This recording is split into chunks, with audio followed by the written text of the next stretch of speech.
Let's roll.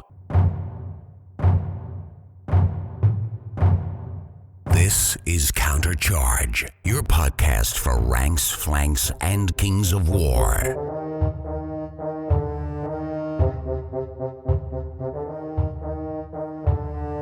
Join your hosts as they delve into the world of Panithor and bring you worldwide coverage of all things Kings of War.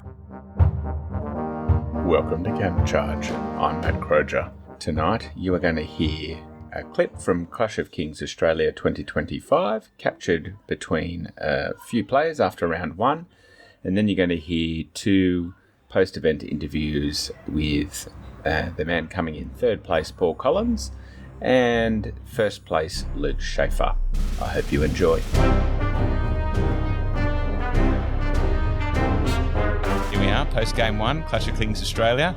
I'm being joined by Dave Fanning, hello, Mr. Mark Cox. That's right.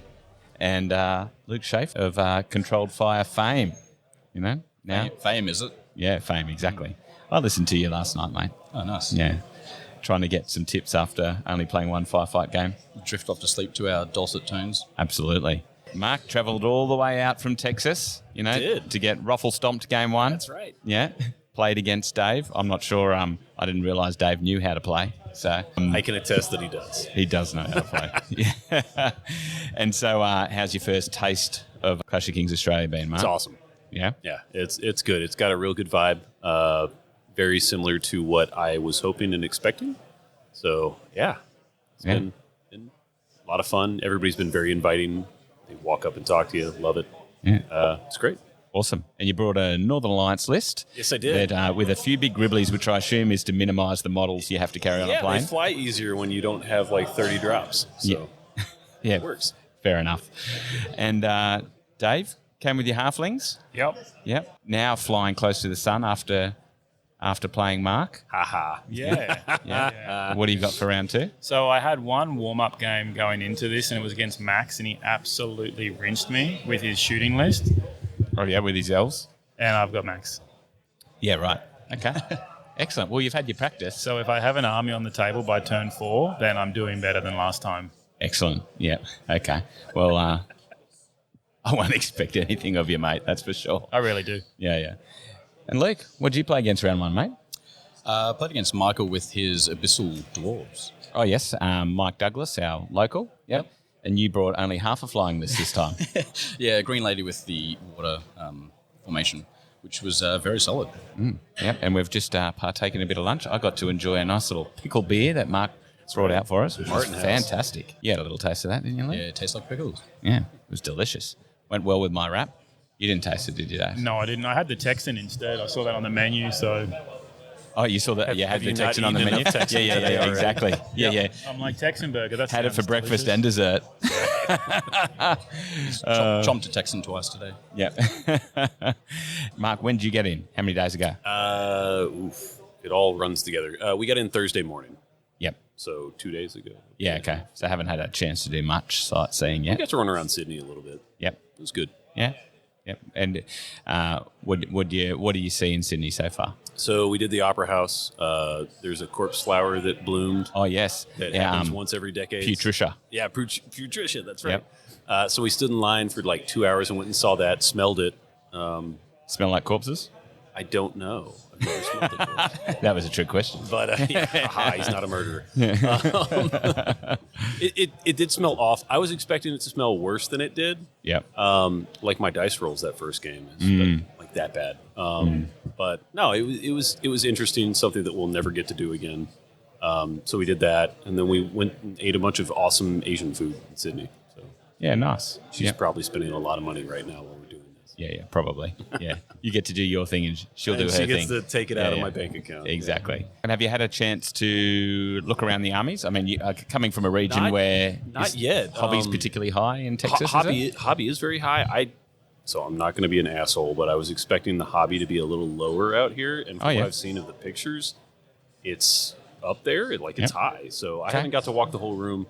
But just from pictures, I'm really surprised at the effort and the ability y'all have put forward. So, it looks great from what I've seen so far, and sure I'll get to look around here in a bit. I would have. I think I feel that was probably a fair expectation on your part, particularly when we don't really run strong hobby scores. Yeah. You know, they're more meant to be inclusive rather than separating. So yeah, I think that was a fair expectation. So good to think that you're at face value anyway. You soon be. I mean, you put a bit of effort into your halflings, haven't you, Dave? Yeah, a little bit. Yeah. Lots of effort crafting that list. Must be version 353. Yeah, actually, that one's. I brought it from last year's list, and when Command Dice came out, I just kind of dropped some items, fitted an extra dice in there, and then picked up that new. I picked up a runner unit. The Wild Runners was my new addition, really. But apart from that, it's mainly the list I've been running for a while, just tweaking it for the new Command Dice. Yeah, okay. Have you run your mix of Lady Bros much? The mix of elementals and flyers? Just the once, actually. One practice game, the night of the submission, just to make sure it wasn't stupid. And I caught a stupid, so that was good. But so that was my second game with that list. Yeah, awesome. And so what are we feeling about Command Dice? Have you played in a tournament with Command Dice, Mark? So this is the first full tournament I will play with Command Dice. We had like a half Command Dice element at Alamo. Yep. But nobody had ever really played or practiced with it before. So everybody was like, I don't know what we're doing. Where do my hands go? Yeah, so just when I was making the list, knowing that we were playing with Command Dice, I was like, okay, well, I'm going to throw an extra blue dice in there to ensure that I always get 4 points. And I still didn't. But just trying to maximize the ability of using those racial commands like the frozen or the regen. I got frozen off once but or maybe I got it twice. I don't know. But I kind of built my list to focus on getting more of the command points in play because I usually roll like crap anyway. So yeah, okay. And when you have used them, how have you found them? They kind of clean up a little bit. Like they make slightly errant rolls a little bit better, so you're averaging a little higher, so you're a little more consistent. So I like that element of it. It is a little bulky to add that on top of, because some of those elements already exist, like reroll combat, reroll this, Twitch Keen Air. I don't know. I like it. I like the idea of them. I'm not sure that they're adding to the game as much as I would like them to. But then again, like they could clean them up and change up some of the point costs or change some of the abilities of them. Yeah, could you envisage a game built around them? Built around them? I don't know. Mm-hmm. Yeah. Okay. What about you, Luke? I mean, obviously you're used to a game that is built around them in terms of Firefight, and from my first impressions in Firefight, that's the route they would have to take if they're going to keep them. But how have you been finding them in Kings? So I took 2 red just to get the consistency because I really want that 4 points for the regen on a Forsaken Horde, which has been clutch every time I've had it. In this game, they were fairly consistent, both for Michael and I, so that was great. In my practice game, they were actually quite swingy for both of us, and you really felt it when they swung down, when I spiked up. The extra healing and stuff that I got from all of that was just insane. So when they swing, it can feel a bit off. In terms of comparison to Firefight, so that game's built around them with the different orders which your leaders can do and that you have for your faction. And that's where the flavour of that game comes from. I can see a case for that style replacing things like, like the new Twilight Kin multi-aura options 100%. And the Halflings. I think they cover the same, like the Firefight command orders cover the same, ground that they cover. And I think, if Vizori worked to be more like that, I think it could actually be a really good addition. Doesn't have the same, resource management aspect that a alternate activation system has. You can't counterplay your opponent's dice rolls because they're going and you're not. But I think, there could be a space for it. Yeah, and I think if they built it like that, I think it would, because I think a lot of tournaments apparently across the US and the UK worry about the equity across factions. But when you've got something built around it, it will feel more equitable. Even if there's some power difference in the things, if everyone's got access to multiple different styles of faction order, it could be quite flavorful and feel a bit more equitable. Yeah, if you had more than 2 options per army, then you'd have a lot more chance to have variety that's going to be more balanced across the factions rather than just, some of the factions have orders that you look at them and go, eh. And some of them are like, that is brilliant. Like the Dwarf Vengeance, right? That's just insane. Yeah, for sure. What about yourself, Dave? You said you mentioned you put how many extra dice in? I brought one white. So, and again, I wanted to make sure I got the 4. And again, like Mark, we didn't often. Well, no, I got the 4. There was that one regularly. turn where we got 3, and we were like, "Why did we pay for this?" Yes. Yeah, I don't know. Sometimes I felt like the order wasn't adding to the turn. Maybe it works out to materialise another wound. I'd be pretty happy to see accuracy go off the spells because that is just where you spend a dice. Yeah. Even I found myself spending it on Hex, only to Hex something that was never going to cast anyway. Just because I'm like, well, I got the dice, I should spend it. Yeah, you got to use it. But all it was doing then was just wasting time. It wasn't actually speeding the game up. When it came to, I think I put the Thunder 1 on 2 combats that made it happen. That helped a lot. I used Stealthy, and that actually just made Mark's dice better. It did. It rolled better when you rolled that. Yeah.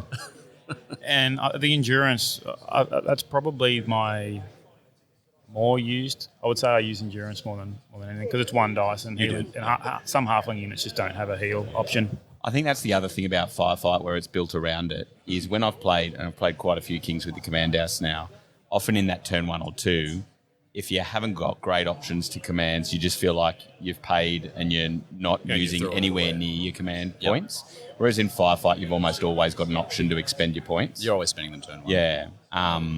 So I think that's another thing is because we've got limited options, you can spend. And then if you get a game where both players are playing pretty conservatively, you can feel like you don't do anything with them for almost half a game or 3/4 of a game. But, I can see a future there. I think it's going to be hard, given a lot of tournaments aren't using them, to get some proper feedback. But, yeah. I wouldn't mind, like you already talked on Vengeance for Dwarves, I wouldn't mind seeing them toned down a little bit because I would hate to think that getting commands off is the make or break difference. That's your game winner, Yeah. So if it comes down to how well you rolled your command dice, swinging it. Yeah, and I think some people have a bit of issue being worried about unpredictability, but I think the fact that you roll, like, once you're used to it, I mean, just like Firefight, you're rolling your command points at the start of their turn, right? So you do have sight of what your opponent's going to have available to them. Obviously, you can't predict everything, but, you know what their options are. Yeah. You know what your options are, but like I think in Firefight, you guys are a little more defensive about it, where if you know he's got 6 command points to use, you'll operate a little differently on how you approach. With us not being turn activated, knowing that Dave had 6 or 5 didn't change how I was kind of approaching the game. That's right. You've got options to shut down the use of the commands, don't you, in Firefight? And you can counterplay it in Firefight. So, if you want to make sure that they can't use all their dice for the orders they want to use them for, you can do things like spread out pinning so that they have to save those dice to unpin later. Mm.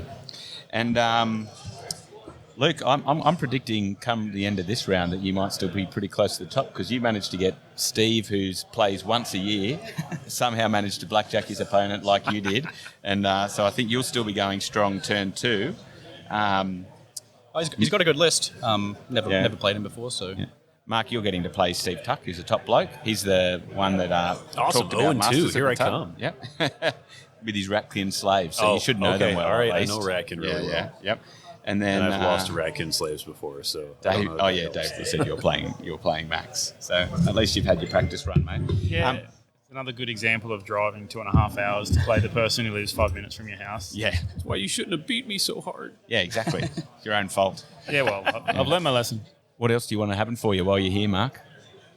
In the tournament, anyway. One win would be nice. Yeah. No, dude, I'm here to have fun and meet people, and I'm literally doing that. So I'm already checked all the boxes. Yep, good. We'll probably be here to about 11 o'clock tonight. Hell yeah. At least. Yep. Liar's Dice. That's good. Liar's Dice. Playing lots of games. We've got lots of games happening tonight. Have you played any other Mantic games, Mark?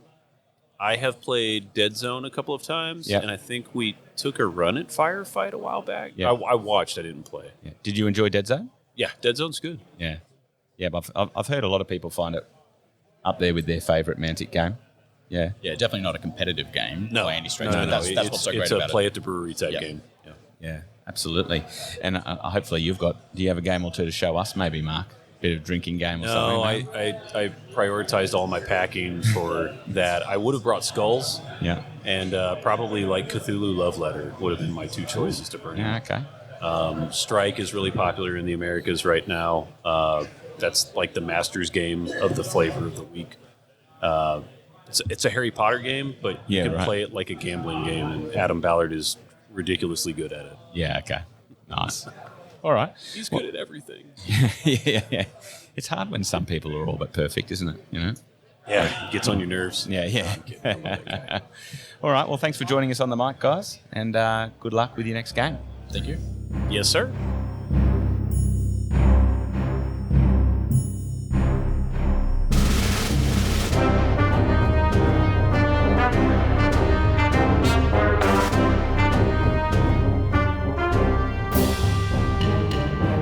And here I am catching up with Mr. Paul Collins.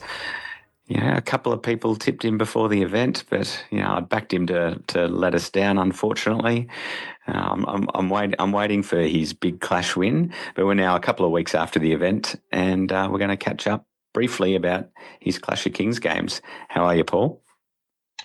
Very well, thanks, Matt. Very happy to be good.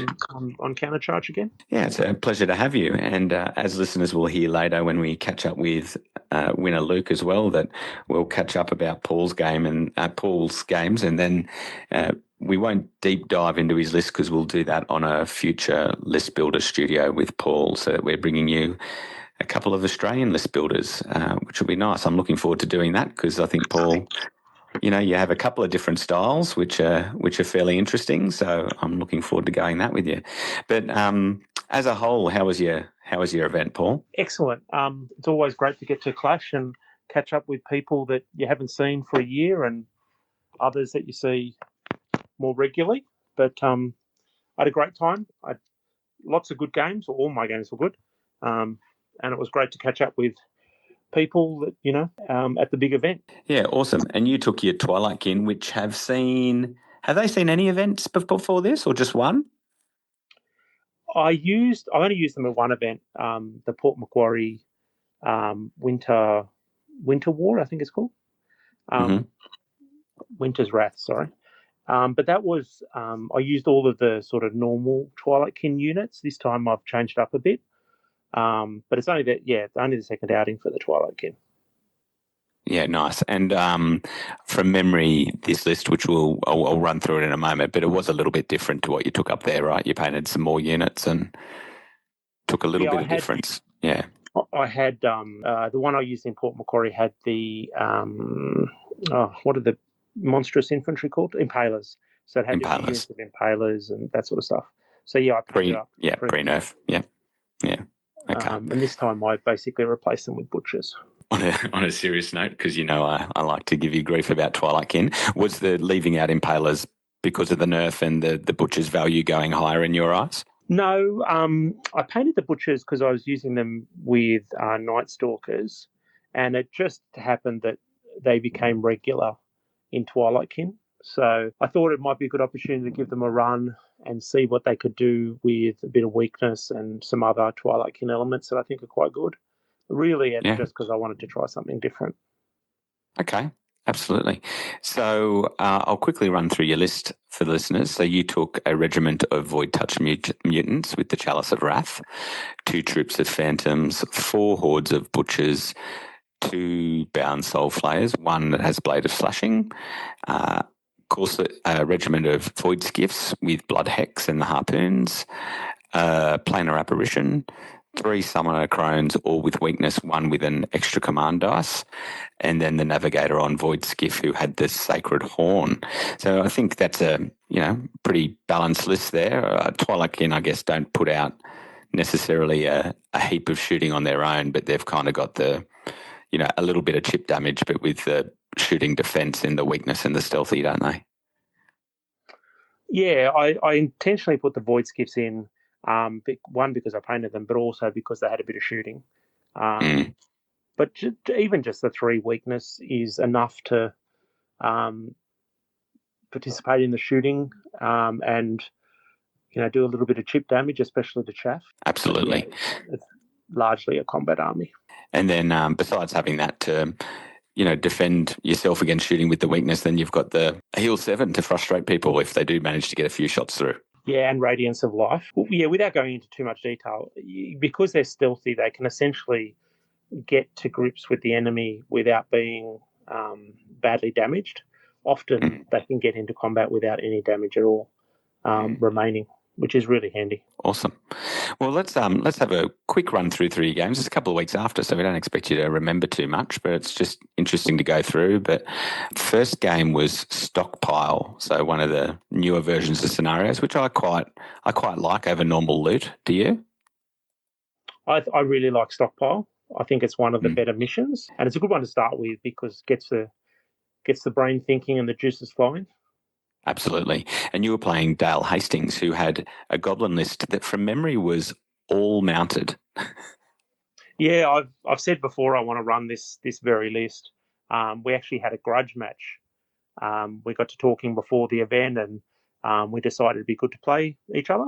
I played Dale a few times. I actually played him in my second ever game of Kings of War. And he's a good guy to play. He's from Port Macquarie. Yeah, and he had just finished painting the army. It was all mounted, lots of the mounted fighting goblins. I can't remember what they're called. Oh yeah, I'll bring up his list. I can just find it. There it is. Yeah, so he had 2 regiments of the Sniffs, which are the shooting ones. Then he had 2 troops and 4 regiments and a horde of the Fleabag Riders, and the horde had the bang sticks and boots of striding. Then he had a Morpup launcher, 2 giants, a king on Fleabag, and 2 flaggots on mounts. And lastly, a whiz on a mount with Conjurer's Staff, Lightning Bolt 3 and Bang Chant 2. So it's coming across fast at you, that's for sure, Paul. It did. It was on me before I knew it. I just finished talking about sort of surviving the shooting into combat. He actually took off, I think it was turn 1 or turn 2, he took off a horde of butchers with shooting. And most of it was five. Yeah, wow. It was. Yeah, it's surprising amount of shooting. But, by the time we got into combat, he was largely defense 4 and I'm largely, crush 2. So I was able to outgrind him, but it was an excellent game. And it sort of got to that point where we ground against each other for a while, and then I was able to come out ahead, and I ended up with all the tokens. Yeah, right. Okay, it sounds like maybe that coming across a bit too quickly probably worked against him a little bit. That could have raced forward, but maybe not all the way across. I don't think he's got much choice. Like he didn't have that many shooting units. And ultimately, you've got to pick those tokens up. He definitely got to them before I did, and some of them I had to sort of chase down units. So it was a hard-fought game and a good game. Yeah, good. And then so I think hard-fought, but yeah, because you got all the tokens, ended up a reasonably big win, which brought you up against some dwarves, your favourite, some dwarves of Adam's story. So he had, and this was compass points. So getting across to that 3 isn't always the dwarf strength, but he had 2 Iron Guard with Mastiffs, 2 Sharpshooter troops, Mastiff Hunting Pack with Mastiff, a Flame Belcher, Gollock's Fury, Stone Priest with the Command Dice, Radiance of Life Dwarf, Bane Chant and Valor Shadows, 3 Dwarves on Large Beasts, and then the obligatory formation, all the units that could have had Mastiffs, and the Standard Bearer had a Command Dice, Loot and the Loot. So it's a pretty that's a not too far from a standard dwarf list. So I guess at least you'd know exactly what it does. Yeah, and I've played a few. The last 3 games I've played against dwarves have all had 3 lords on large beast. They're really tough, and I think dwarves in general are really tough. And I think, like Adam's an excellent player. What stood me well in that game was the fact that he had to move, and he had to try and move on to the objective. So I was able to, fight him in something that his army isn't always comfortable doing, moving around. But, all that defense 6 and defense 5 is definitely hard to take out. Yeah, and it's always good to get a win against Adam because I think he finished last year at number 1, and he has been terrifying people with his Green Lady army.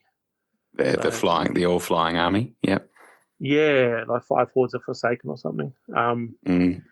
But another great game, and I was very happy to end ahead on that one as well. Yeah, and what did you think of Compass Points? Had you played that much prior to the tournament? Once or twice. I think it's an excellent mission. It rewards moving and getting in the right spot. It doesn't favour armies that are just going to sit there on their tokens. It doesn't favour necessarily Alpha Strike armies, because you've ultimately got to get into the objective on the other side of the table. So I think it's a good mission. Yeah, I quite like it as well. So another, I think, reasonable sized win, because I can see that at round 3 you remained at about table 3, where you came up against Age and his Trident Realms, his beautiful Trident Realms, I should say. And he had 2 regiment of Thule, 1 with Fire Oil, 4 Hordes of Gigas, 5 regiments of Tidal Swarm, all with the Noken upgrade.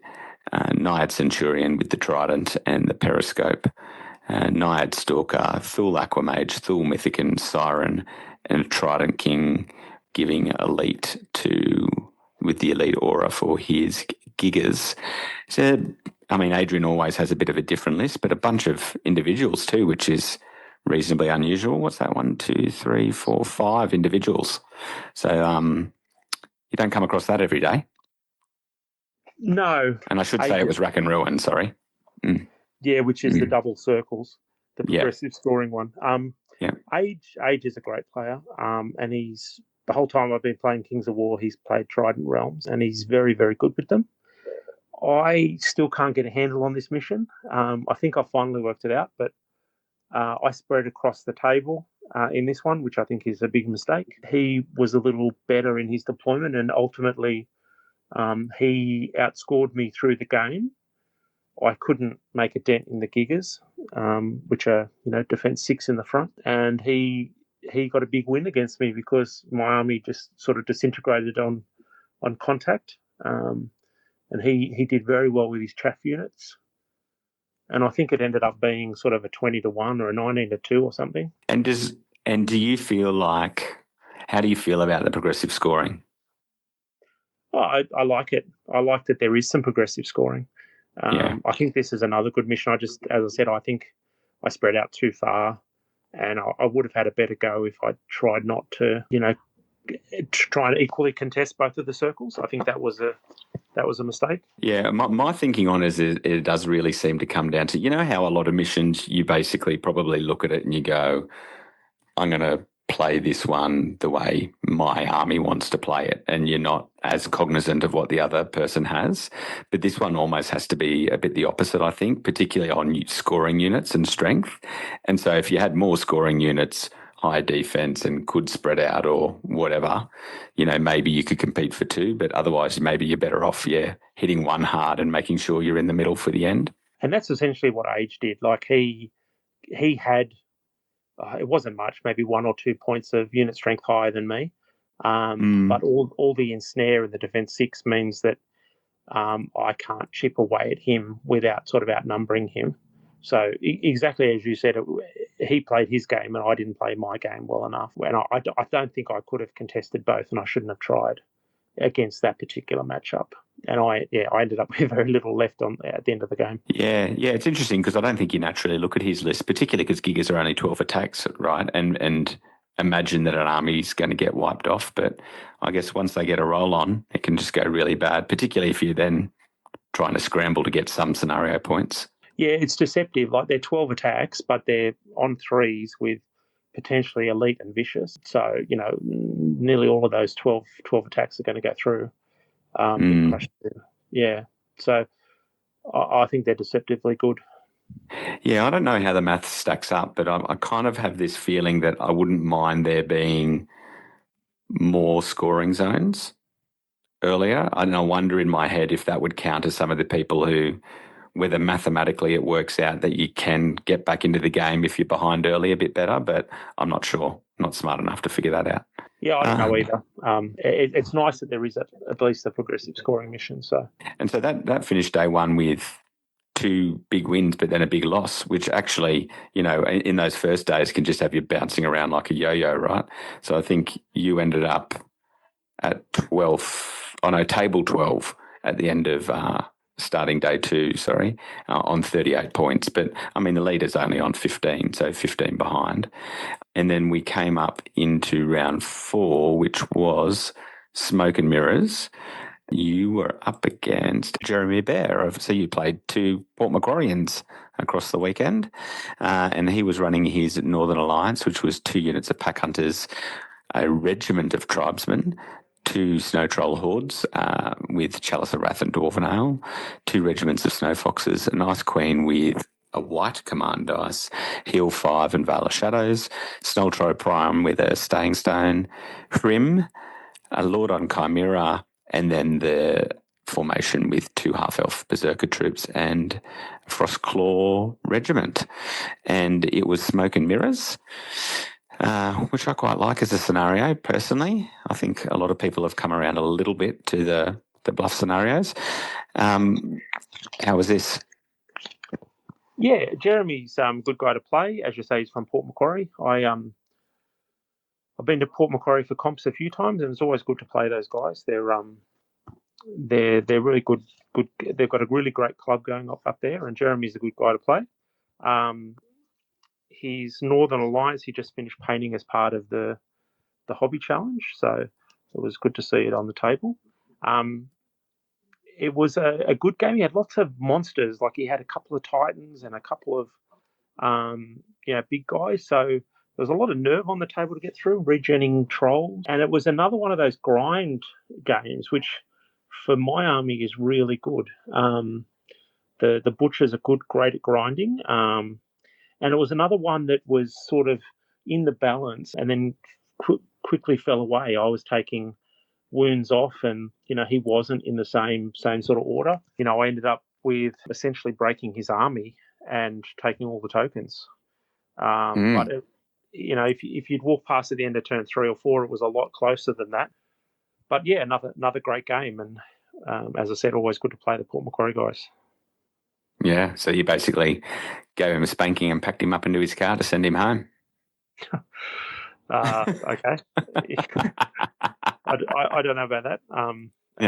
Closer than the score line. The score line made it look. Yeah. Can turn hard at the end as well, can't it? Often games. Right, and so then that brought you back up a bit. Let's just see at the end of going into round 5. I think it was AG from memory. It was AG. I'm just seeing. Yeah, so you'd bounce back up to table 4. So playing against AG and his dwarves, which were 2 hordes of shield breakers, 3 troops of Brocks, 2 battle drillers, a berserker lord on mount with the gnome glass shield, Faber Ironheart, 2 dwarves on large beasts, and the formation that has throwing mastiffs on the bullwalkers and hammer of measured force on the royal guard and sacred horn on the standard bearer. And we were playing Protect and Raise. Somewhat. I mean, he's got a bit of speed in there. Again, somewhat tougher because he's got to come across the board at you. How'd this go, Paul?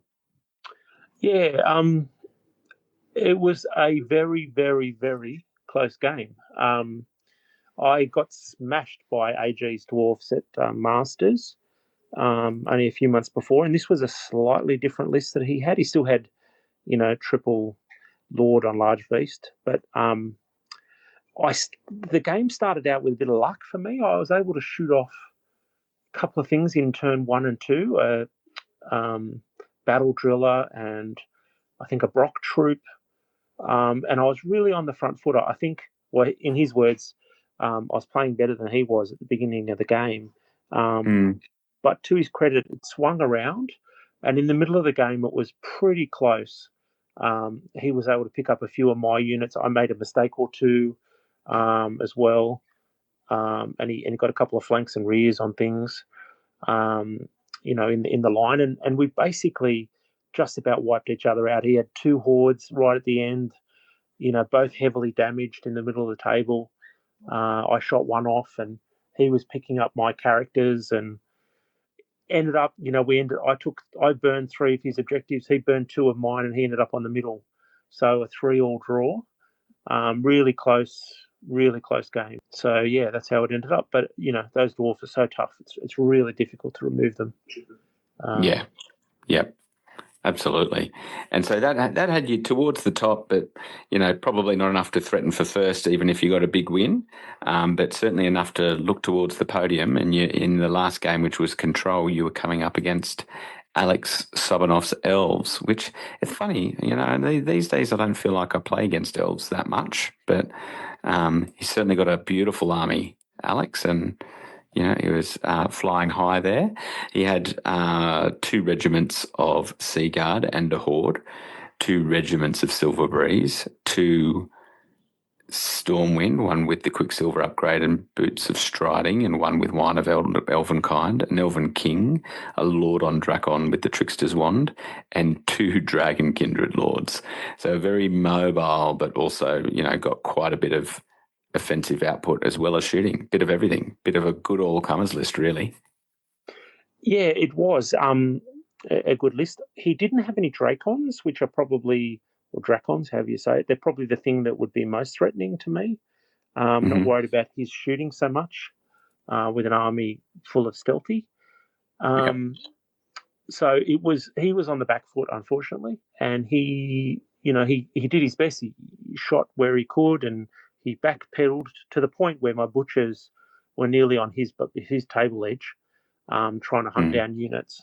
But sadly for Alex, it was a terrible matchup. Control's probably not the mission he wants to play that in either. And I ended up catching his line basically in his deployment zone for a big win. Yeah, okay. All right. And so that brought you up to 3rd place, didn't it, overall, Paul? A podium for you. Yeah, no, well definitely. Done. Thank you. I wasn't expecting it. I just, I didn't want to put any pressure on myself, but I was very happy to end up in 3rd spot for sure. Yeah, I think excellent result with 60 players for sure. Anything you'd change, or any other positives or negatives from the event, mate? Oh, look, there's always tweakings you could do with your list, but from an event point of view, it was fantastic. I'm sure others will have said, but the venue's great, and there's on-site catering, and there was good prize support, and the feel of the event was great. TO left a bit to be desired, but always can't does. Always does. Yeah. No, and a shout out to you and the CWA guys. It was a fantastic event. No, I appreciate that, mate. Okay, great. Well, thank you for giving up your time to discuss it, and we'll catch up again soon for a list builder. Sounds good. All right. Thanks, mate.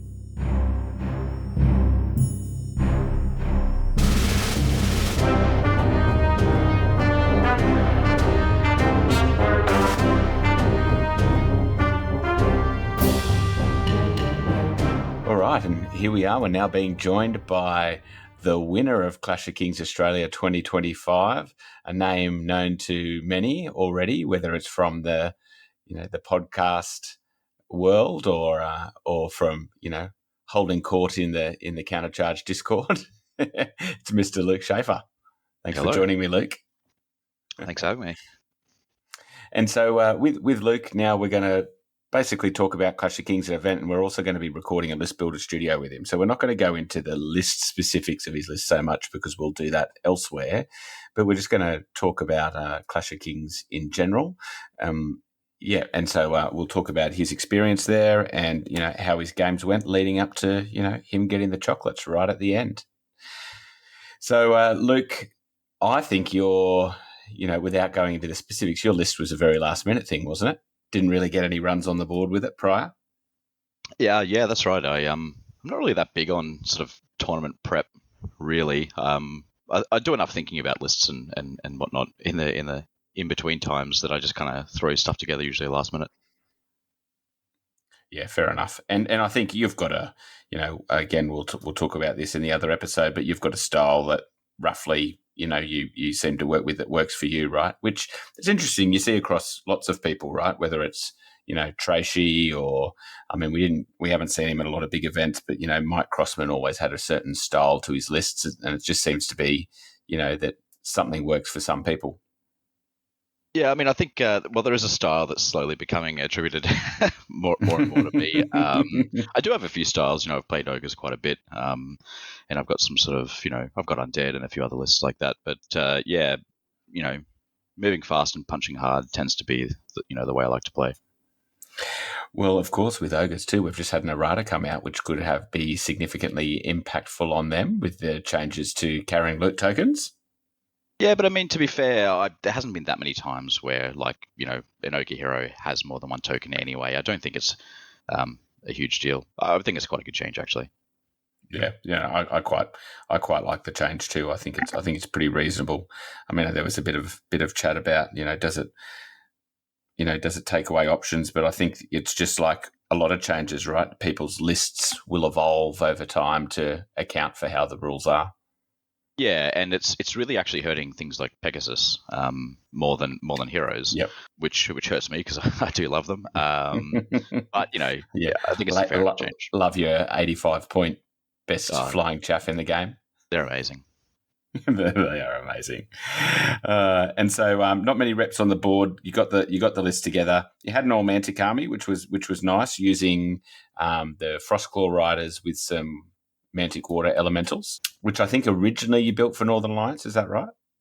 Well, the army is really designed to be used as a number of different armies that are, obviously Northern Alliance with the trolls and all those that I have, but also Mantic has a fair few underrepresented, model-wise armies. So it's designed to be able to be used for those armies as well. Like obviously Kingdoms of Men quite well, but I call my Order of the Green Lady Order of the White Lady to signify the snow and ice that is the theme of my army.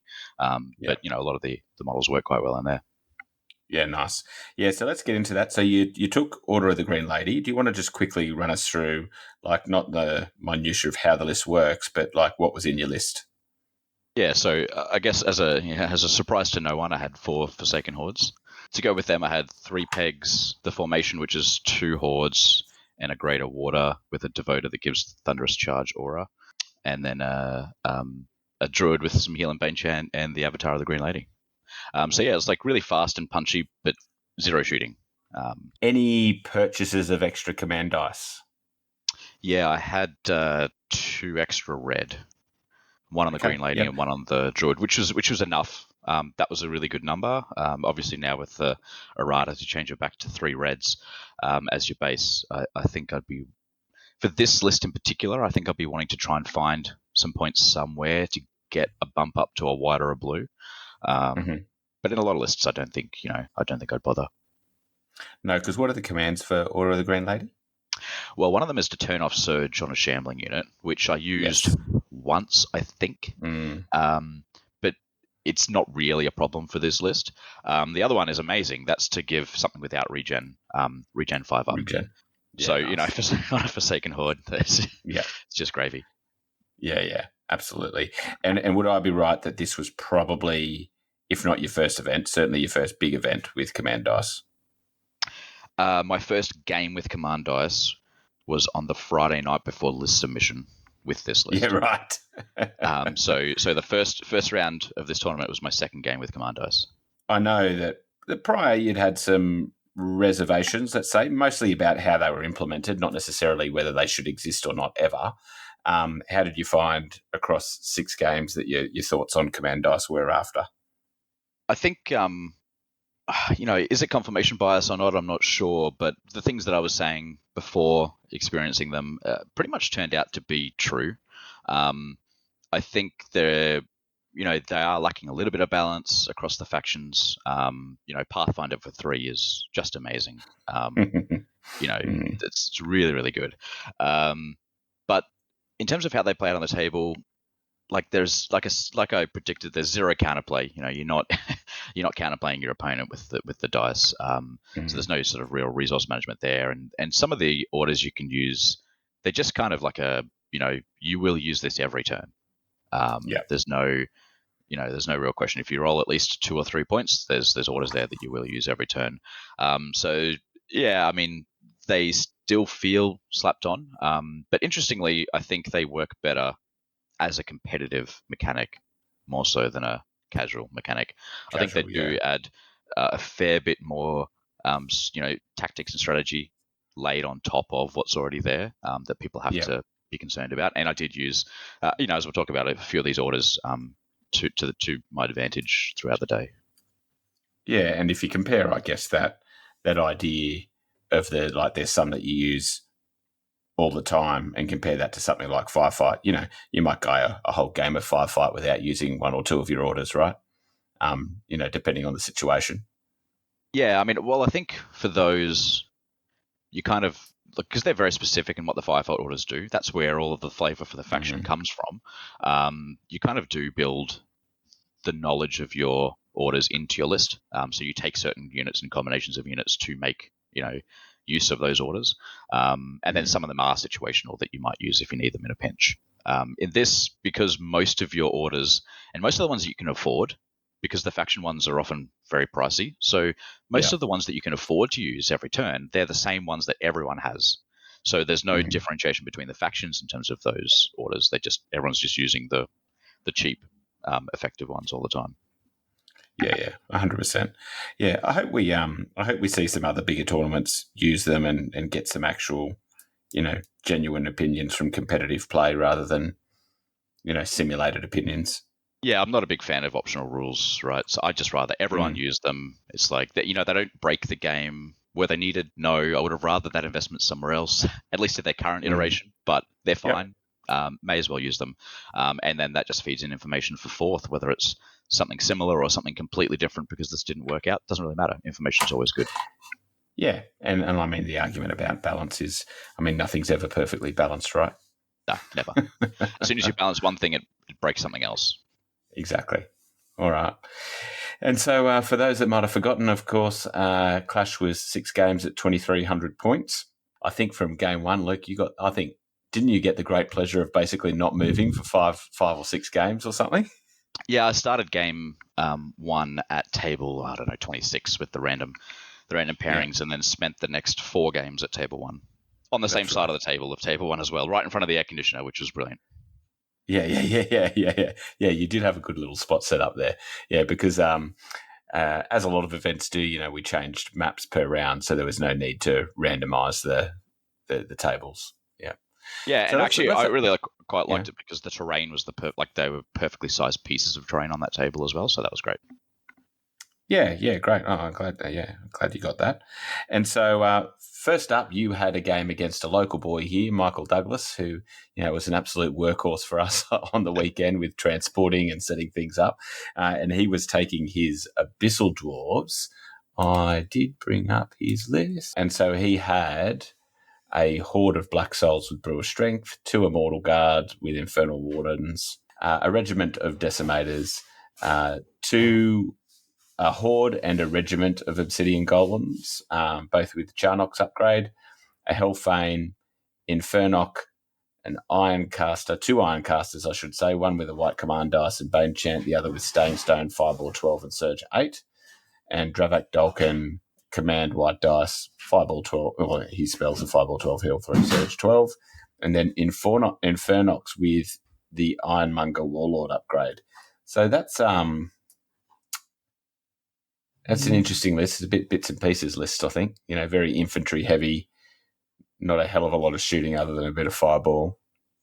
Yeah, it has. Well, the golems have the shooting as well, and the greater has the thing where he can cast the fireball. Oh yes, true as well. True. Yeah. So it's actually got quite a bit of shooting. The Infernal Wardens is the Crush 1 upgrade. Right. Yeah. But yeah, it's like a kind of a grindy list, a fair bit of defense, a little bit of shooting. I imagine this is one, though, that as soon as you see the list like this, you're feeling pretty comfortable because, most of the shooting short range, you've got all your flying, even your infantry is quicker, your large infantry. So you're pretty confident on scenario, which was... So this was stockpile. Stockpile, yeah. Yeah, and so Michael, being obviously, is a very nice guy, by the way. Known him for a few years now, is always a big help for you at the events, obviously. And the first time I've had the pleasure of playing him, and it was a pleasure. He's very nice chap. So yeah, his list is like very tanky with a bit of shooting, but like we said, very slow. So I let him have the stockpile on my left with a small battle group of his, but he let me get a triple charge on those Black Souls on turn 2. So I took that charge, I popped that unit. That allowed me to turn 1 Forsaken out to his, to my left, to his battle group out there, and the Warders could turn and cover for the Forsaken that were now there as well, looking down his line. So, that led to flank charge, followed by rear charges, and I just rolled down the line and mopped it up from there. One little mistake there. I think if you'd sort of like layered a bit better against it, using those regiments of the golems either pushing out front or behind as a second wave, maybe you could have stopped me from doing that.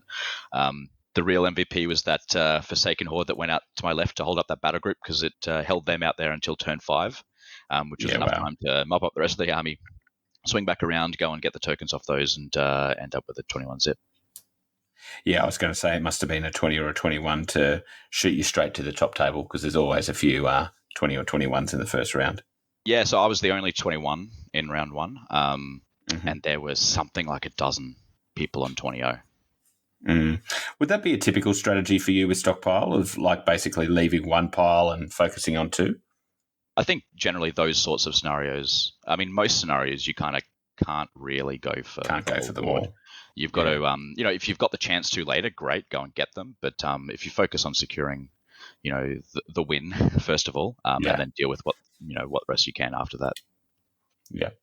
So as we mentioned, that catapulted you to the top table, and then we went into round 2, which the scenario was Compass Points. I think that one was Compass Points. Yep. Okay. Yeah. And that was against Stephen Horton, who plays his one tournament a year usually.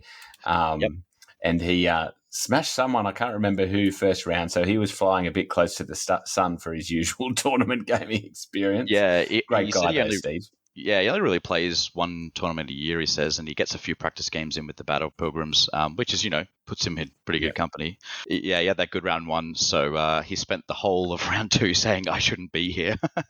And I think he felt a bit sore after that, unfortunately. Great guy, great game. Just, he had a decent Plus, list. I think staying with Mark Cox might have had them all a bit worse to wear both mornings, Yeah, well, maybe. He was playing Varango. He had a pretty decent list. I did quite like it. The problem is, again, just no layering to defend against the speed.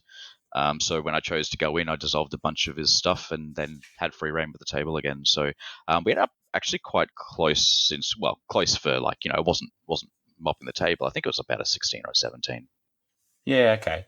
Yeah, well, I mean, his was a good list. So it had 2 units of Draugr, 3 Night Raiders, 2 hordes of tribesmen, which is interesting, 2 Mounted Sons of Korgan regiments with Brand of the Warrior, regiment of Snow Foxes, 2 Magus or Magus, however you like, whatever you prefer there, a Lord with the Devoted Icon and the Sacred Horde, which is interesting. So that what's the aura there? Brutal +1. That's for Barbarian. That's pretty good.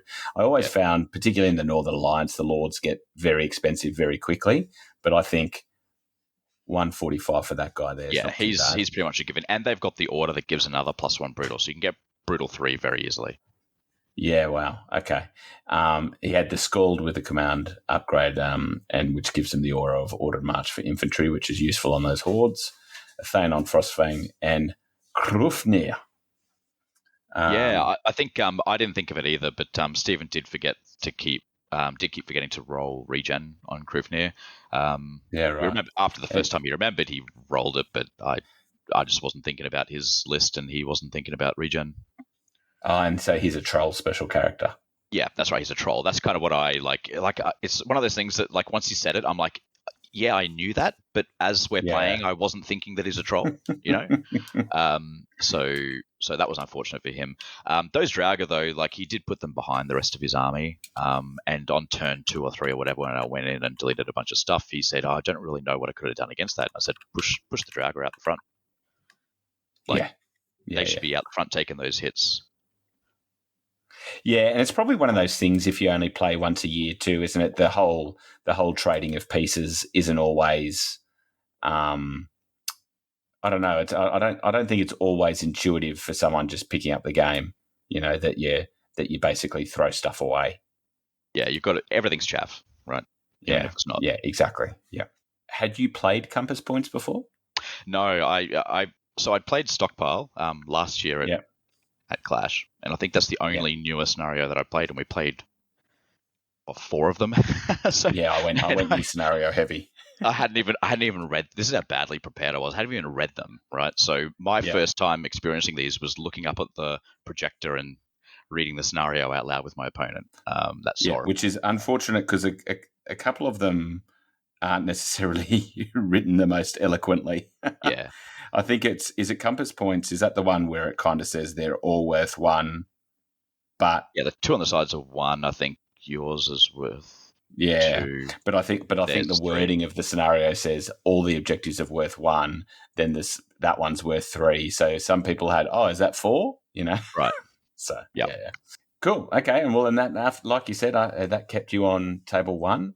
And then you came up against Ken Ferris with his Northern Alliance, and he had 3 regiments of mandatory pack hunters, a horde of tribesmen with Tundra Fighter upgrade, 2 hordes of ice elementals, 1 with fire oil, 2 units of snow foxes, an ice queen with a command red dice and heal 5, Serakina, she made the table, interesting, with a command red dice as well, Scold with the loot, and 2 Lordon Chimeras, 1 with the Chalice of Wrath and 1 with Dwarven Ale. That's an interesting list, actually. I hadn't looked at it before. A couple of Lords on Chimeras can be scary. Yeah, and he plays them pretty well. He runs the Snow Foxes, nuts to butts with the front of the Chimeras, so that I can't charge them. He'd probably run them a bit differently against other people, but me with no shooting meant that I had to charge things off to get rid of them, right? So that was the right way to do that there, and it was very hard to get at them. Yeah, and this is the problem with rolling the scenarios at 5 a.m. the morning of the event. I'm struggling to remember what we did with scenarios. So this was I can't remember the name of it. It was the one with the 2 progressively scoring dominate circles, and then that Rack and Ruin. 3, 4, and 5, and then there's the central objective that you score at the end of the game. Now, Ken and I think Ken had played this before, thankfully, so we played this correctly. I did hear other people had played it incorrectly with not understanding. People had essentially lost or whatever because they didn't understand the scoring until the end when it's like, but I've still got this or whatever, and or people trying to score the central objective at the progressively as well and going, you get that but I get this, and it's like, no, that scores at the end. I think when I went around tables there were a couple of people who had played it before, and they were a bit dark on it from previous games anyway, and said, if someone gets ahead early and you just can't come back, and I said, well, I think a lot of that statement is predicated on assuming that how you've played it, both players really knew what they were doing, because it is very different. Like, it probably plays towards your strengths more because a lot of firefight scenarios are progressive, so you would have a good understanding of the progressive scenario. Whereas I think once players get to know it, I think that early blowout is less likely. I don't know what your thoughts are there. I think, so in firefight, most of your things score on turn 1. Rack and Ruin waits till 3 to score, right? So, it's very easy to to lose firefight games on turn 1 because you let your opponent score a bunch of points and now you're chasing the lead, and it's very hard to chase that lead. Similarly in this, right, if you let someone get 2 of the progressive points in a round, say round 3, then you are in a very bad place, because now you have to not only get at least one of those back, you have to probably get 2 back at some point, and potentially score the central objective as well. So it does put you in a bad spot. I think, though, if you approach it knowing that it's very easy to control 1 circle each, to prevent your Yes. opponent from sort of scoring both. There's not many lists that struggle really from that. It's more about how do you then position to either steal a circle from them or to grab that central objective at the end of the game. Yeah, no, I totally agree. I did think about it after, and I did wonder if, the central objective skirling, like I did wonder would have it them scoring, the centre one scoring more, so having more points available, skew it less. I'm not quite sure. I don't know. It probably I think will still reward the better player more. Yeah, because I think if I'd have played almost anyone except Ken, maybe I could have nabbed. There was times there where I thought maybe I could nab the circle he was controlling, but he just did too well at preventing me from doing that. But I think against a lot of other players, maybe in one turn I could have nabbed that circle for once, which would have pushed me ahead. But unfortunately, couldn't do that with Ken. Did take the game though, so it was a really tough game. It probably should have gone to Ken.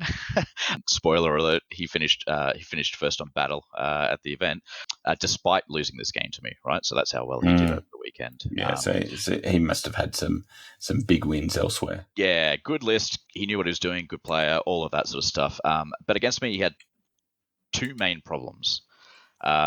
The first is that he forgot about wild charge on my water elementals. We did discuss, there was nothing hidden. We did discuss it at the start of the game. He just sort of, in his positioning, he moved something forward. He thought he had one elemental in range. Instead, he put both in range.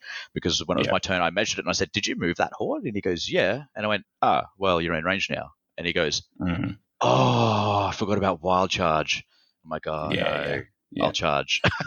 So there wasn't any acrimony over it. It was no. He just we had spoken about it. He honestly forgot, and it was like much too far, right? Like he wasn't measuring at the time, and I said no. They're out. It's not like 2-0 out. Yeah, I didn't realize he'd even put them in until I measured, and I went, "Hang on a second, they're in." It was about half an inch in. He hadn't said that I'm intending for these to be out of your charge range or anything like that. If he had have, obviously we would have gone, okay, well, let's just bump him back. It was just one of those things. He was putting his attention elsewhere. And at this level in these games, it is the mistakes that lose the games rather than, else. So, and I was lucky enough that I had a bunch of opponents that made critical mistakes at some point. And that's pretty much how I rode the wave through. So basically that let me pop both the Ice Elemental Hordes in one turn. So one of them got to shoot for one round and then they were dead. So that was a big thing for me. He did well using his Chimera on that flank then to delay my army a little bit, but I did well the other way and stopped him being able to escape with it. So eventually I was able to take it down. The other problem that Ken had was I don't know whether he didn't think about it or whether he didn't think I was smart enough to think of it or whether he hoped I wouldn't see it or whatever. But I did use the orders. This is kind of the first game where I used the orders and I went, okay, if you're a newer player, that is such a gotcha. So I had on the other flank, he had the dragon coming around with the snow foxes. I had a Forsaken Horde that I put their flank to a building to stop, but had his horde of tribesmen and the Chimera in my flank. So I put that flank to a building and stopped them being able to charge me for 2 turns. I managed to finagle that into place until there was no getting away from it, in which case I used the order to leapfrog the building sideways. So I used the double sidestep over the building, and he goes, oh no. So now I was behind that horde and out of the charge arc of the dragon. So the horde had to turn around and the dragon flew off somewhere else. So I sidestepped back the other way. And that one unit never entered combat, but it probably won me the game. And did you, from the moment you had it against the building, were you thinking of that as an option, or it just kind of appeared because of his positioning? The first turn I put it against the building, I didn't think about it. But then when I was repositioning just to keep them in, blocked to my flank, I thought I put it in a way that I'm like, it's lined up perfectly on the building, so that I thought if I have to, I can. Yep. Nice. And the opportunity, I didn't expect to have to jump back the other way, but it worked out that way. So that was quite good. And then he did so well, right? Because he still nearly came back for the victory. After all of those things that went wrong for him, he still nearly got it, but I managed to sort of delay him in certain areas and hold the central point in such a way that there was no way he could actually get it off me. But yeah, props to him. It was a very tough game. Yeah, well, and he hasn't played much in the last year either, so did very well. It was interesting actually playing Firefight on the day 3 is it made me feel like, because Kings often, like we talk about, it's a scenario game, but progressive scenarios with Firefight actually made me think it's more of a scenario game. It made the scenario feel even more King. That's kind of just what it felt like as I was playing it. So I think having some progressive scenarios in Kings is good. I hope they do persist with it in Fourth. Yeah, I'd like to see what they can come up with. And yeah, like what you say about Firefight's spot on. Anyone that's listened to sort of our podcast about it would know, when we're talking about list building in particular there, you are, in Kings, sometimes you can build your list. It is more about a list about how to fight your opponent. And then you can score what you need to score when, and, when you need to. Whereas in Firefight, we're thinking right from list building, what are we going to do in this scenario? Like, we need stuff in my list so that on this scenario, I have something to put there or to do this with. Because you can absolutely lose scenarios in Firefight by just building a list that might be fantastic, but it just can't score that scenario, so you lose. Yeah, for sure. And so that ended day 1. I think at the end of day 1, let's just see if the results would tell me. Were you sitting in first at the end? I think I might have been somewhere around first or second. Round 4. Yes, you were. You were equal first with your round 4 opponent. So you were 53 out of a possible 63 at that stage. So the two smaller wins after a blackjack, but still sizable. And so that brought you up against Adrian or Age, who with his Trident Realm. So it's good to see Trident Realms getting up there to the top again, because he's been running his list for a while. He had a Giga heavy list. Which did you see what he named it? No, he named it Croger's Pediculus Pubis. And I hadn't even seen it. And he's like, I was waiting to see if it had come up on the live stream. And he was like, but I was worried you'd be offended. I was like, don't worry, mate. You're not offending me. So he had 2 regiments of Thule, one with fire oil. He had 4 hordes of Gigas. And then he had 5 Tidal Storms, all with the Nocken Shepherd, or the Noken Shepherd, the Naiad Centurion with the Trident of the Drowned Sea. God, I love that guy. With the Edge Periscope. He had a Naiad Stalker, a Thule Aquamage with Amulet of the Fireheart and a Command Red Dice with Weakness and Barkskin, a Thule Mythicon with Scorched Earth 2, as its only spell. Yeah, I guess it does a bit of combat too, doesn't it? The Siren, which, for 100 points now, the Siren is so good. And the Trident King with the King of Medusaith, which is Elite Royal Guard only, but that is the Gigas.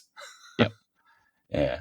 Because I've been playing with some Trident Realms list and putting that in myself with some Gigas. Had you played much against Trident Realms? Because I think sometimes you still see these lists, right, where you've barely seen them on the table and you're kind of like, I don't really know what it does. Yeah, so my first game against them was actually Age playing a Thule heavy list a number of years ago at Convic, and he crushed me there. So right from the beginning, I'm scared about Trident Realms all the time. I played against them a few times, but not too often. And the only time I think at a tournament besides that was in Port Macquarie against someone who played basically one of everything, which was quite pretty cool, like Pokemon themed army. But I spent the whole game going, you're gonna have to remind me what that does. Like, it's just like not only were they not the right models for them, which is fine. It was but I didn't know the units either. Yeah. It's a list that I always approach with a lot of caution because of the ensnare and whatnot. I found that early days with Night Stalkers too, like just because they don't have a trope, so you just don't have a vibe for them. It can be quite hard. Yeah, and so I was pretty concerned about this game going in. As soon as I saw the draw, I thought, I've lost. Not only is he a great player with a list that is pretty good against mine. Just the list in general is a good matchup for me.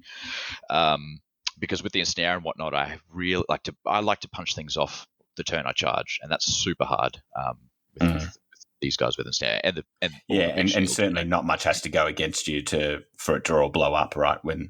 Yeah, exactly. And he's got a lot of experience with this list as well. He's been playing it for years.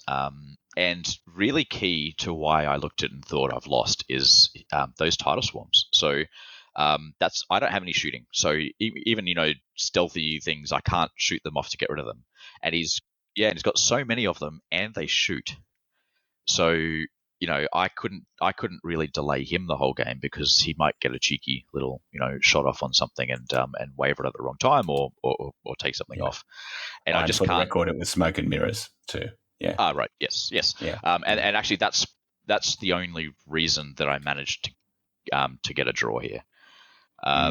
So the map had this weird thing with these two buildings over to the side. So about a quarter of the table up my left-hand side, the buildings were just outside our deployment zones, opposite each other on this one side of the board. So there's this narrow corridor down one side. And I thought, if I can put all of my points there and then win that quarter of the table. As in your token points? Yeah. I thought even if he doesn't put any there, if he puts one over there, great, I think I can win the game. I thought he probably wouldn't. But if I put all of mine there, the worst that can happen is a draw, because once I win that quarter, he can't take it from me. There's too many buildings and sort of, he won't be able to bring his stuff across fast enough to take care of it. So I put them all there, and I thought if I could just snag a point somewhere else at some point, then maybe I can win it. So it basically played out exactly like that. I had enough over that side to crush what was there, picked up all of those tokens in a way that he couldn't come and get me. Where he outplayed me on the rest of the table. So not only did I not have enough there to really be that impactful, he also outplayed me on the other portions of the table. I did actually get to a point where I was winning at 6 because I had enough unit strength on a point, but we went to 7 and he pushed me off that and made it a draw. Yeah, nice. So I mean, it sounds like that's a good advert for having your strategy before for not making it up as you go, right? Yeah. Yeah. I just thought, just guarantee the draw and try to luck a win. Yeah.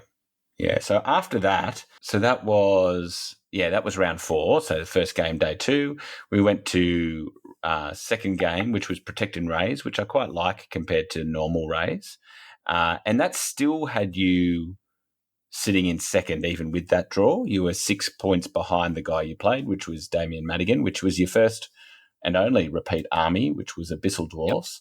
And Damo had a regiment of Black Souls, horde of Decimators with Blessing of the Gods, 2 hordes of Golems, a regiment of Slave Orc Gore Riders, a regiment of Half-Breeds with Boots of Striding, 1 unit of Mastiffs, Infernoc, Dravat Dolken, 2 Hexcasters, both with Hex and Weakness, one with Edge Periscope, a Half-Breed Champ, and a Supreme Ironcaster on Great Winged Half-Breed. They like their dragons down there, those Shed Boys, don't they? Yeah, well, I think particularly Damo loves dragons. Yeah. So again, I mean, at least a fair chunk of that list is what you'd already played. I mean, different hands, that Damien does fly to the top not infrequently. And with Protect, although I'd say, would you agree that Protect and Raise probably isn't a great scenario for him in terms of having to protect, having to go for so many tokens? Well, we'll see. He's got the Wizard Dragon, which ended up being key, as you'll hear. But it means that I can't just charge off my points because I have to protect them from him coming through and burning them. Yep. So that was actually a major concern for me. But yeah, this is a better raise. I think this would be I wouldn't ever choose to play regular raise when this exists. Yeah, I agree. So yeah, his list is a little punchier than Mick's list. I always love playing Damo. It happens almost every event. These days it seems we play each other at any tournament that we're both at, whether it's a Masters or anything. We always end up facing. But we have this funny thing where it's usually the person who you expect to lose the game based on the matchup ends up winning it. Yeah. So it's the underdog. I don't know. Maybe the underdog brings out the best in us or something, but it always ends up as a funny outcome because it'll be a stressful game because it's always a great friendly game, but it's always one of those you have to play perfectly or you're going down. Unfortunately for Damo, he didn't play perfectly. He forgot that pegs have Pathfinder. So on turn 2, he wasn't holding a token. I was able to fly a Pegasus forward into the terrain and burn it. And another token, I think he just let me have because he thought it was too much hassle to stop me. So that was sort of mistake 1. Mistake 2 was he was blocking vision for a Forsaken Horde on his Orc Slave Riders out on the other flank that were sitting on the third token. And then he sort of moved the unit that was blocking the vision away, which gave me the vision to flank charge the Gore Riders, kill them, burn the token, and that was me with 3 burnt. I think, I got a little bit lucky on the other side. I sort of charged out and killed some golems that I really needed to kill. I didn't pop them first time, which he didn't calculate, I think, in the Bane Chant that I had. So I did more wounds than he was expecting, but I still didn't pop them, but they didn't kill on the clapback, and then I killed them the next turn, and Damo said that's game there because he couldn't hold that side now and move up easily to burn that token. I did, though, double one his wizard dragon thing, which let it get around and burn the next 2 tokens. And even then, I still had a chance to stop it with a surge on some water elementals, but he managed to waver my surge caster just perfectly.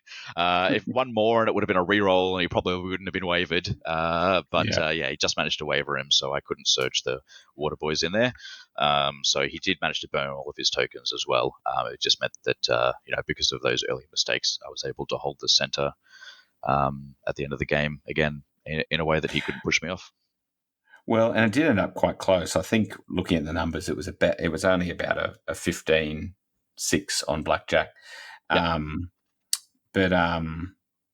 remember going past that table at one point and thinking that you were in a really strong position. It was going to end up a bit of a spanking, and Damo goes, but over here I'm planning on getting rent, and I'm like, how does you have that plan? I can't see you getting those at all. But then, obviously he did get some. But yeah, so obviously a good game. Yeah, and a win. So bringing you into round 6, you had actually, because Adrian and Ken must have both had big wins. So let's just see. So Ken must have got a 18 and Adrian got a 63. Only a 16, but that had them both jumping you because yours was a bit tighter. So you started round 3 in third, playing Jan Lai, who was playing Free Dwarfs, in control. And so Jan's list was 2 hordes of shield breakers, 4 regiments of ironclad with throwing mastiffs, a troop of Brock Riders, 2 regiments of Stoneclaw Riders, Kragoth and Kolarm, the Greater Earth Elemental, a Free Dwarf Stone Priest with Wings and Alchemist Curse, 2 Packmasters, one with Mastiff Munchberries. I saw them hanging around at the end being pests to you. A Free Dwarf Berserker Lord with a Gnome Glass Shield, the Standard Bearer, which gives Rallying 1 Dwarf only, and a Stoneclaw Champ. Interesting list, that one, actually. Couple of interesting elements. Yeah, like the Stone Priest with Wings and a couple of... You don't often see people taking Packmasters, but they can be... I guess because in the scheme of things, they're a low priority. They can annoy you the whole game. No, I love them. They're in my Free Dwarf list, but I kind of forgot that they could punch as well. Yeah, got a few they can actually hit in combat, which is annoying. What do they got? They've got 3 attacks. Yeah, and but I usually just take the 1 to get the vicious on the throwing dogs. But he can throw 6 dice throwing dogs every turn, which which is quite nice. So two of them. And I think he was running them together, so they were both vicious as well. Yep, they were a little pack running around. They were quite annoying. So Yarn's another one that I've known for a few years now, but never actually played. Again, super nice guy, but as is everyone. So that's nothing new. Yeah, Control. On paper, this should have been my game. The lists, just to look at them, you'd probably look at it and go, yeah, Luke's list is stronger in this matchup and Control with the flyers and stuff. Yeah. And even, like the Brock, the Brock Lord with the Gnome Glass, I did that. As soon as I saw where he was deploying, I put the Green Lady over near him so she could fly over Cloak of Death, pop the Gnome Glass shield, and he was a bit like, ooh, that's bad. So that was fun. But I think I deployed pretty badly compared to Yarn. The map wasn't in my favor either. I think I chose a side. I think I won the roll off the sides and chose one, and then immediately said that was a terrible idea. I should have gone with your side. I think that's how that happened. So yeah, just only myself to blame for everything that happened. And then on my left flank, the one with his Frost, Stoneclaw Lord and the Brock and a few other things. I just brain farted that whole side, and I just played it very poorly, giving away shots on the Pegasus and stuff for nothing, and I just played really poorly. Fortunately for me, and again, not having the counter shooting, you haven't got your normal exactly like that Stoneclaw champ can die pretty easily, right? In other circumstances, but without the shooting, not so much. Yeah, I was actually hoping to bait him a turn earlier into making a charge, but he intelligently didn't take the bait, and then that made my position out there quite bad.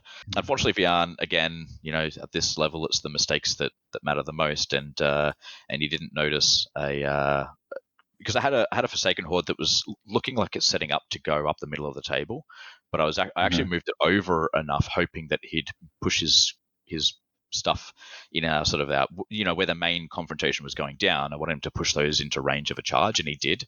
He didn't notice quite that they were just within 20 inches of a flank on a Shieldbreaker Horde. It was hindered, but I could throw a Bane Chant on there as well, so I managed to do enough wounds on the flank charge there to take them out, and that was an uphill battle for him from there, which again he played quite well. Zoned me out on one side of the board as well. But I think I got into a position where I was winning by 1 at the end of 6, and then we went to 7. And I said to him, I was like, "Oh, well, you win now," because I thought there's no way that I can pull this out. But he played conservatively in 7 to hold the points that he was holding. I think because he thought like he just shuffled something around, and then I think that put him 1 point ahead, maybe, or at least a draw. And he was concerned about doing something that would potentially make him then lose the game, which is fair enough. But what he didn't see was, I can't remember how I did it, but by moving some units around into different zones to contest something there and or give him that zone so that I can win another one, actually made it so that I could claw back to get a 1 point victory. Which, it was one of those moments where like he went, "Hang on, say that again," and I said it again, and he's like, "Wow, that's amazing!" and high-fived me and ran around the table for a hug, like it was, it was a one. He was so thrilled for what had happened, even though it was, to his loss. That was just made for a really exciting, end of the game and the tournament as a whole. It was great. Yeah. And so you had a couple of really tight ones, but that sounds like it was the tightest of the lot. Yeah, that was obviously the draw was. Sure. Yeah. Tightest of the wins. So I'd say so. Yeah. Yeah. Like in terms of, I think I got through a few of them by the skin of my teeth by 1 point sort of win, but that was the one that I was actually looking at halfway through, going, I'm positive I've lost this game. But just managed to claw it back. Yeah, great. And so that by the end of 6 games, that actually had you in second on battle by 4 points. But then hobby points got you over the line. So having everything in line to the hobby rubric, and that got you over the line. So bounced you back up above Ken and got the chocolates. Yeah, well, I mean, obviously, I feel a little bit bad for Ken, having played so well and winning on battle. But I mean, he lost to me, so maybe that's maybe it's justified that I jump him. Yeah, Also, it's called justice, isn't it? yeah. But as I'm sure he's aware, the pack is, there's a game's worth of points or whatever in the pack, right? So your first game is against the pack, and I played that game and won it. 100% Mantic army. But did it affect people's choices? Absolutely, right? The number of Northern Alliance armies in the tournament was testament to that. It did affect my. Although, I thought I'd take 3 out of 7 weren't Mantic. Right. That's funny. I actually toyed with the idea originally of doing dwarves because I've got dwarves and I have been wanting to play them for a while. But I, obviously I didn't because I went, well, I'm not dropping because a lot of them are my old Warhammer dwarves. So I thought I'm not up for dropping, 10 points. No, and so interestingly, in the end, the Mantic points I think affected placings for a couple of people. But it was really the only things I think that affected podium. If I have a look at the results by the end of 6, hobby on its own affected podium without including the Mantic points. So, right. So like it does it still affected the overall, but in the end, I think they were impactful on rankings, but not the podium. But the hobby points were impacted the podium. Yeah. And so then overall positives and negatives of the event? I mean, as always, biggest positive is the people. Ironically, I wasn't expecting to do very well. In fact, this is probably the clash that I've gone to, aside from my first one, that I've thought that I would end up the worst. And the other ones, I've come 4th, and I came last year pretty bad with an All Flying Kingdoms and Men list, 10th or something like that, maybe 14th even.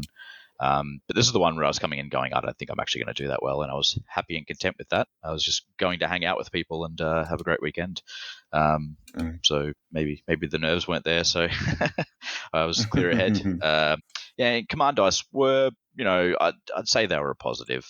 Like I said, the balance is a bit off, but that layer of tactics that it adds makes it more interesting at those, at those top tables. I don't think it suits the casual events very well, but it does make the competitive ones a bit more interesting. Yeah, great. Okay. Any main drawbacks for you? 6 games is a lot. 6 games. Used to be 7. We used to be 7. 7 would be murderous. I played 9 games on the whole over 3 days because we had firefight the next day, and I was absolutely shattered. Yeah, we used to go 4 and 3 in the early days, and I tell you what, you should have seen Benson at the end of 4. Oh, no. I think, he was one of the main reasons I gave serious thought to coming down to 3. I was like, I don't know, he might expire one day, You don't want to be responsible for that. I don't want that on my hands. No. Yeah, great. Well, I appreciate you joining us for that and sharing your thoughts on the games and how they went about. Congratulations again. And I'll move on and close out the show. But thanks again, mate. No worries, thanks for having me. I hope you enjoyed that selection from Clash of Kings Australia. Until next time, keep countercharging. Thanks for listening, and we'll see you next time on Countercharge. Please let us know what you thought of the show by emailing us at counterchargepodcast@gmail.com, on Twitter @countercharge15, or by commenting on the Countercharge Kings of War podcast Facebook group. If you enjoy the show, you can help others find out about it by leaving positive reviews on iTunes. Until next time, keep countercharging. Music is a composition of Kevin MacLeod and is licensed under Creative Commons.